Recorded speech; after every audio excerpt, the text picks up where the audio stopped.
Pemirsa, banyaknya calon tunggal melawan kota kosong dalam Pilkada 2024 menimbulkan berbagai pertanyaan. Apalagi fenomena kota kosong ini kian meningkat. Sebagian kalangan menilai fenomena kota kosong tak lepas gegara parpol yang membangun koalisi besar dengan berbagai posisi tawar. Lalu apa bahayanya jika kota kosong yang berjaya? Alih-alih malas mencoblos karena calon tunggal, sekelompok masyarakat mengajukan uji materi yang intinya meminta kota kosong berlaku di semua daerah, tak hanya wilayah dengan pasangan calon tunggal. Kami akan membahasnya dengan Komisioner KPU Idam Holik, Ketua The Constitutional Democracy Initiative Kholil Pasaribu, dan Ramdan Syah, pendiri Rumah Demokrasi. Saya sapa narasumber saya. Assalamualaikum, selamat malam Bapak-Bapak, apa kabar? Waalaikumsalam, selamat malam Mas. Terima kasih sudah bergabung di Dialog Sindo Prime pada malam hari ini. Saya pertama ke Bang Kholil terlebih dahulu. Bang Kholil, dengan fenomena calon tunggal di pilkada daerah ini apakah wajar dan bisa dibiarkan begitu saja, Bang? Ya, tentu ini ini fenomena yang tidak bisa diwajarkan, tetapi realitanya begini, ini bagian dari realita demokrasi di Indonesia. Nah, kalau menurut saya, posisi kita yang menghadapi kota kosong ini sebenarnya dalam posisi yang demokrasi yang sedang sakit. Karena kota kosong ini kan sebenarnya pemilihan tanpa pilihan. Tidak ada orang yang ingin dipilih, karena cuma ada satu orang. Hanya saja secara administrasi disediakan satu kotak kosong sebagai lawan tanding dari orang kandidat yang akan dipilih nanti.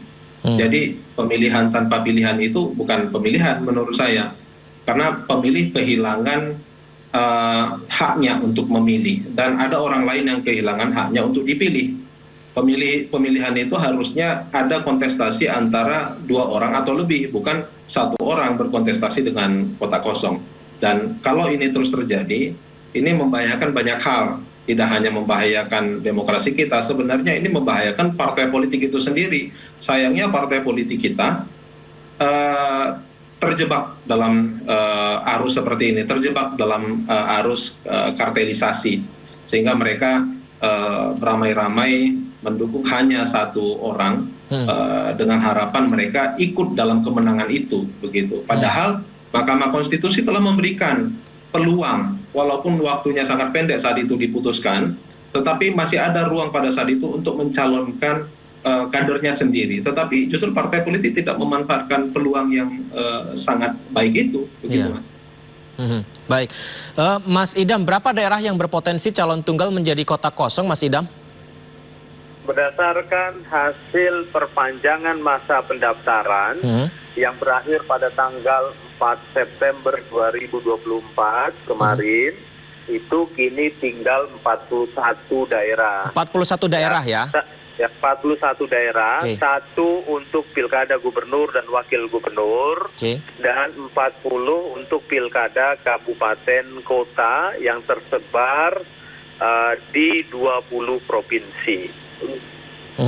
Mas Idam, berarti ada perubahan ya dari wilayah lain yang sempat berubah, yang awalnya mungkin tidak ada paslon menjadi ada paslon dan sekarang menjadi tinggal 41 ya, Mas Idam?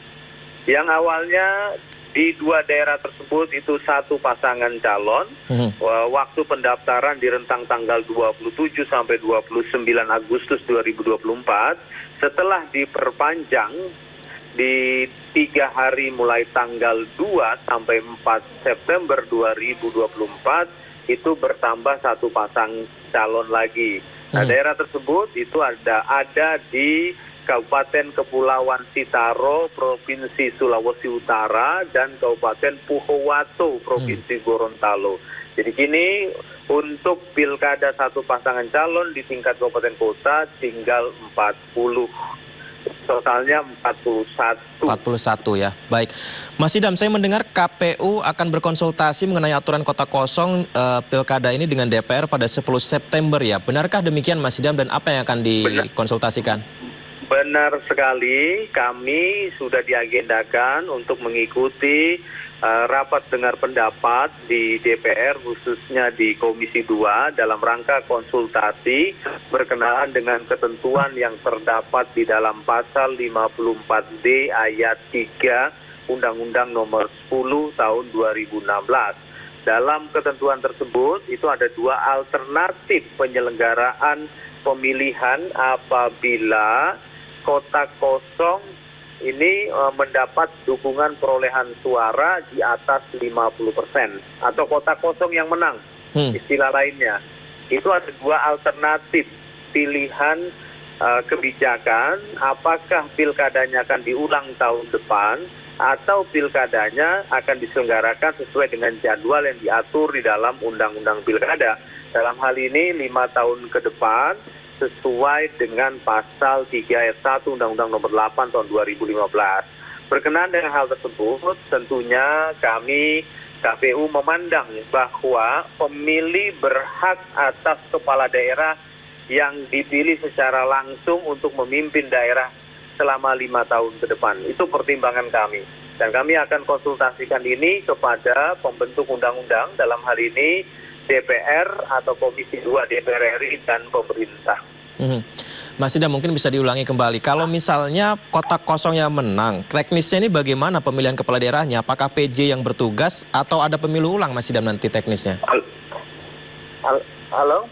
Ya, Mas Idam, ini apabila nanti kota kosong menang, teknisnya bagaimana pemilihan kepala daerahnya? Ya, sayang sekali terputus ya. Saya kembali ke Bang Holil. Bang Holil, apa cara terbaik mencegah kota kosong memenangkan Pilkada 2024, Bang? Mencegah kota kosong memenangkan pilkada. Ya. Menurut saya itu pertanyaannya seharusnya tidak demikian. Bagaimana? Bukan kita tanya bagaimana cara kota kosong memenangkan pilkada. Harusnya justru calonnya ya. Iya, yang harus kita tanya bagaimana caranya menghindari kota kosong seperti ini ada di pilkada-pilkada kita, gitu. Karena menurut saya dalam kondisi kota kosong itu kan ada masalah berarti di dalam proses demokrasinya. Ada dugaan partai-partai itu berkompromi dan berbagi-bagi kekuasaan begitu dari situasi kota kosong itu supaya seseorang menang dan mereka semuanya menang gitu kan. Dan ini kesepakatan ramai-ramai dan ini yang berbahaya. Tidak ada oposisi, tidak ada pikiran kritis lainnya yang men-challenge jika nanti yang bersangkutan menang. Karena peluang kota kosong itu sangat tinggi menang maksud saya peluang calon perseorangan itu sangat tinggi menang di pilkada. Ya. Karena dalam pengalaman pilkada kita itu baru dari semua pilkada itu baru di pilkada yang bercalon tunggal, pilkada yang melawan kota kosong hanya satu yang menang gitu. Nah, jadi sangat mungkin dia nanti dari 41 wilayah ini atau 40 wilayah itu sangat mungkin kota kosong yang akan menang berdasarkan pengalaman. Justru bagaimana mencegah kota kosong ini hadir, itu poin pentingnya menurut saya. Karena kota kosong ini itu selain mengabaikan aspirasi masyarakat, dia akan sangat merugikan masyarakat. Kenapa bisa sangat merugikan masyarakat? Karena peluang kemenangannya tinggi, calon-calon tunggal ini tidak perlu lagi mendengar aspirasi masyarakat sesungguhnya. Karena peluang menangnya tinggi, jadi begitu dia mengikuti pilkada, dia sudah sangat tentu dia akan lolos dan tanpa membuat janji yang begitu membumi, tanpa mengikuti aspirasi masyarakat, dia bisa melenggang menjadi orang nomor 1 di daerah tersebut. Jadi kerugian di masyarakat adalah masyarakat itu aspirasinya sangat mungkin tidak diakomodir oleh kota kosong. Sehingga cara mencegah kota kosong ke depan menurut saya, karena pertanyaan yang seharusnya itu adalah pertama, secara teknis harus ada ambang batas maksimal, karena Mahkamah Konstitusi kemarin telah memutuskan ambang batas minimal, tetapi ambang batas minimal ini tidak gunakan, maka kita kasih batasan ambang batas maksimalnya berapa, sehingga tidak boleh ada satu ramai-ramai partai hanya menjalankan satu orang, supaya ada pemilihan, supaya ada kontestasi, supaya ada adu gagasan bagaimana membangun daerah mereka. Yang kedua, kota kosong ini kalau dibiarkan sebenarnya akan merusak partai politik, akan dalam tanda kutip akan membunuh partai politik itu sendiri, karena kecenderungannya partai-partai menengah dan kecil itu nanti pasti akan tergerus oleh oleh kemenangan partai-partai besar yang mereka ikuti, karena partai besar itu yang biasanya yang punya kota kosong gitu kan, yang punya semacam unggulannya, gitu ya, calon unggulannya untuk dimajukan sebagai calon tunggal. Jadi pelan-pelan masyarakat akan melihat calon tunggal itu siapa partai di belakangnya. Ini kan ada pengaruh kotel efek juga di sini sebenarnya. Jadi partai kepala daerah yang menang itu cenderung partainya itu lebih dikenal. Dan kalau partainya itu lebih dikenal, maka partai-partai kecil, menengah dan kecil itu pasti akan lama-lama akan mati ke depannya. Karena partai-partai tidak mau menunjukkan dirinya, menunjukkan kadernya dan men-challenge partai-partai besar begitu. Padahal persyaratan yang sudah diberikan MK itu sudah sangat adil, sudah sangat revolusioner menurut saya. Jadi ini bahaya bagi masyarakat, bahaya juga bagi partai politik. Sayangnya partai politik rasanya tidak melihat hal itu, gitu. Ini jadi warning bagi partai politik. Baik, saya juga terhubung dengan Bang Ramdansyah, pendiri Rumah Demokrasi. Bang Ramdansyah, judicial review ke MK ini kan mengajukan kotak kosong diajukan ke semua daerah ya. Ini maksudnya gimana, Bang? Yang cocok dengan bagaimana? Partisipasi publik. Silakan. Sudah bunyi ya? Ya, silakan Bang Ramdansyah. Oke. Jadi kemarin kita lihat nih publik merasa kecewa untuk pasangan calon yang kemudian dipilih bukan berdasarkan keinginan publik. Kan ada partai biasa melakukan survei, hasil survei si A, si B, si C ternyata kemudian tidak diakomodir oleh partai politik. Yang kedua, kita lihat kan ini ada nyaris kekerasan ya, kekerasan ketegangan di publik.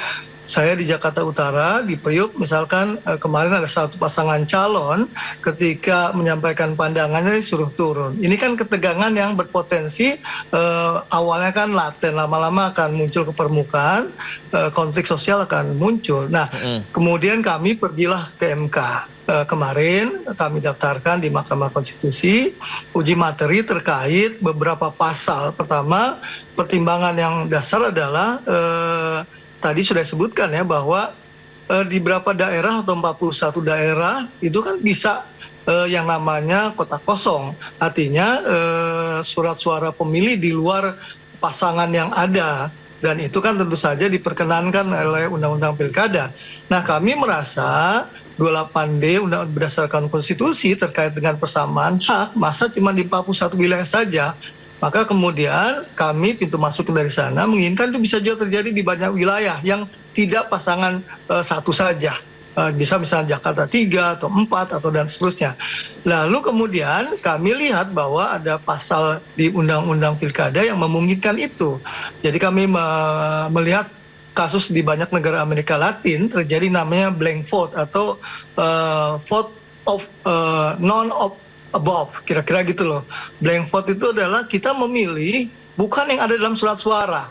Bisa kemudian semuanya dicoblos, atau yang kedua di luar pasangan calon yang ada dalam surat suara, dan itu dinyatakan sah. Karena masyarakat protes ketika partai politik yang mengusung pasangan calon tidak mendengarkan suara publik, suara rakyat, dan kemudian tidak ada konvensi, tidak ada kemudian tadi sumber riset yang kemudian digunakan. Nah, ini terjadi di Amerika Latin, banyak Bolivia, kemudian Argentina dan seterusnya. Nah, ini kemudian kami bersama Mas Heri dan Mas Lazib ya, ini ajukan ke Mahkamah Konstitusi. Tentu saja ada pasal yang kami uji, misalkan kami minta tadi ya, kami juga minta misalkan tadi untuk surat suara sah itu kan awalnya hanya nama, nomor, kemudian di foto. Tapi kemudian kami minta kalau itu di luar nama pasangan calon atau kemudian tiga-tiganya, atau satu lagi kalau diperlukan maka kemudian dibuatlah kotak kosong seperti di 41 daerah lainnya.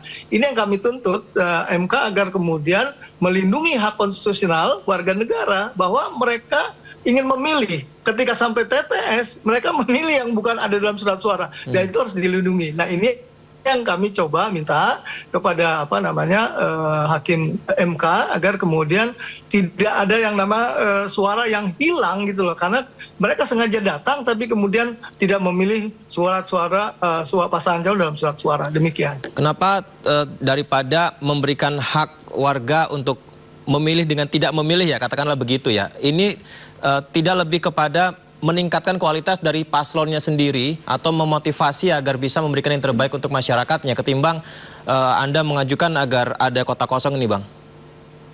Pertama kan ini sebenarnya hak publik, hak masyarakat, hak warga negara ketika partai lebih mengarah kepada katakanlah kartel politik, kemudian ada upaya untuk menjegal dan seterusnya, maka kemudian mana yang bisa dilakukan oleh masyarakat? Menurut saya protes yang dilakukan masyarakat dan kemudian diakomodir di banyak negara Amerika Latin misalkan, itu harus kita tiru. Karena apa?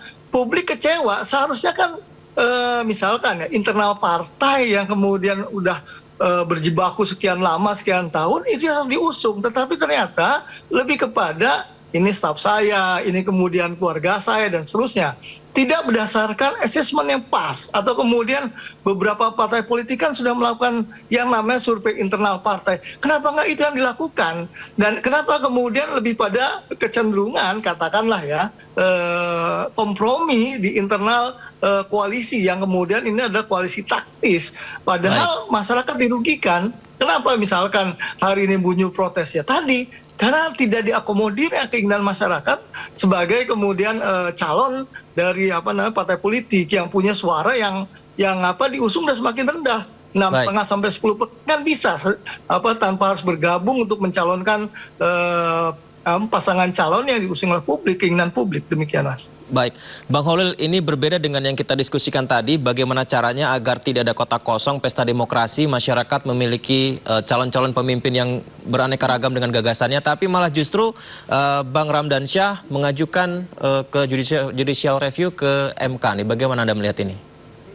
Ini perbedaan konteksnya ini sangat mendasar antara kota kosong yang hadir karena ada calon tunggal dengan kota kosong yang ingin didorong oleh teman-teman ini. Itu tadi disebut nota ya, none of the above. Karena memang konsep kota kosong ini ada digunakan oleh di beberapa negara.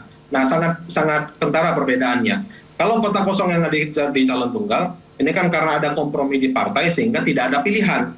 Maka dihadirkan kota kosong supaya pemilu pilkada itu menjadi pilkada. Ada yang dipilih gitu kan. Walaupun secara esensial tidak ada yang dipilih. Nah, kota kosong ini misalnya ada 2 paslon, maka ditambah 1 lagi kota kosong, jadi ada 3 pilihan. Nah, ini berbeda. Menurut saya ini gagasan yang menarik juga. Kenapa? Karena dia berbeda antara kota kosong calon tunggal dengan kota kosong yang digagas oleh teman-teman. Pertama, ini bisa meningkatkan partisipasi pemilih pertama. Karena sesungguhnya banyak orang-orang yang golput itu yang tidak datang ke TPS, banyak juga dari bagian orang-orang yang merasa kehilangan kepercayaan terhadap pilkada, terhadap pemilu. Jadi dengan adanya kota kosong ini, orang-orang seperti itu bisa mengapresiasikan dirinya di dalam TPS nantinya, di dalam surat suara. Sehingga kelihatan tuh, oh ternyata sekian orang yang tidak setuju untuk memilih 2 pasangan calon atau 3 pasangan calon yang ada di surat suara. Dan ini penting supaya nanti partai politik bisa berbenah, bisa mengevaluasi siapa yang mereka calonkan dan kenapa masyarakat tidak mau memilih orang tersebut. Yang kedua, ini untuk mengklirkan sebenarnya seseorang yang, karena kan kita ini kan menganut sistem siapa yang paling tinggi persentase kemenangannya, dia yang akan menjadi calon terpilih, kan begitu. Berapapun pasangan calon yang diikuti dan berapapun jumlah pemilih, berapapun jumlah partisipasi masyarakat yang ada daripada di DPT. Jadi kalaupun ada 40% pemilih, siapapun yang paling tinggi dari 40% itu dia menjadi pemenang. Nah, dengan adanya kota kosong dari dari pilkada misalnya dari 2 pasangan calon, itu bisa menunjukkan sebenarnya ada masalah di kualitas partai politik kita yang menghadirkan kader-kader yang tidak diinginkan masyarakat, sehingga legitimasinya kelihatan itu dari surat suara, dari penghitungan. Oh ternyata bukan karena dia menang pilkada dan masyarakat sekian yang mendukungnya, tetapi ternyata dari 40% misalnya partisipasi pemilih, ternyata dia hanya dipilih oleh 10% orang misalnya. Kalau selama ini kelihatannya dia dipilih oleh 30% orang, makanya dia menang. Tapi sesungguhnya ada 10%, selebihnya tidak menang, begitu. Selebihnya orang memilih kota kosong. Nah, ini adalah sesuatu hal yang berbeda dan tidak bisa disamakan karena ini konsepnya untuk untuk mengapresiasi pemilih, untuk memberikan kesempatan bagi pemilih mengekspresikan pilihannya. Baik. Kalau yang satu lagi, pemilih tidak punya kesempatan sama sekali untuk mengekspresikan pilihannya. Baik, Mas Idam, tadi ada ketinggalan pertanyaan nih. Mas Idam, bila kotak kosong menang, bagaimana pemilihan kepala daerahnya, Mas? PJ-nya apakah harus ada atau seperti apa? Apakah ada pemilu ulang? Berkenaan dengan hal tersebut, Undang-Undang Pilkada khususnya pasal 54D ayat 3 itu telah menjelaskan ada dua alternatif pilihan penyelenggaraan pilkada ulang. Yang pertama di tahun berikutnya, yang kedua sesuai dengan jadwal yang diatur dalam Undang-Undang Pilkada. Dalam hal ini 5 tahun ke depan. Nah, dengan demikian, maka KPU pada hari Selasa jam 3 sore itu akan mengikuti rapat dengar pendapat di Komisi 2 DPR RI bersama pemerintah untuk membahas pilkada ulang apabila kotak kosong itu mendapat dukungan lebih dari 50%. Tentunya dalam hal ini kita harus pahami bersama bahwa esensi dari pilkada itu adalah menghadirkan kepala daerah yang dipilih oleh masyarakat. Jadi dengan demikian menurut kami ya dalam konteks kedaulatan pemilih kita harus menghormati hak memilih untuk menentukan siapa kepala daerahnya untuk memerintah pemerintahan daerah ke depan ini. Dan dalam perspektif perbandingan tentunya ada perbedaan yang kontras dari sisi kewenangan antara penjabat sementara dengan kepala daerah yang definitif atau kepala daerah yang dihasilkan lewat pilkada. Dan nanti kami akan konsultasikan dengan pembentuk undang-undang. Pasca kami konsultasi, kami akan segera menyampaikan kepada publik.